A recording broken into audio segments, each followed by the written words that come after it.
अस्सलामुअलैकुम, मैं हूं जवेरिया एहसान और आप देख रहे हैं S72 न्यूज। नजर डालते हैं आज की अहम खबरों पर।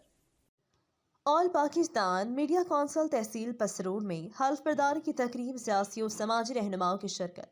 हल्फ बर्दारी की तकरीब भागोवाल डिजायर मार्के में मुनाकिद हुई। हल्फ बर्दारी तकरीब में director Air Sial Sialkot MD Eco Enterprises Mohammad Irfan Sindhu Sahib की खसूसी आमद।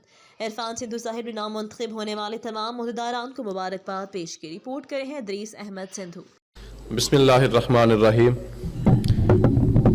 मैं शुक्रिया अदा करना चाहता हूँ अब्दुल वहीद साहब का, जिन्होंने खसूसी तौर पर दावत दी और आज मैं जैसे आपकी स्टेज पर मौजूद हूँ।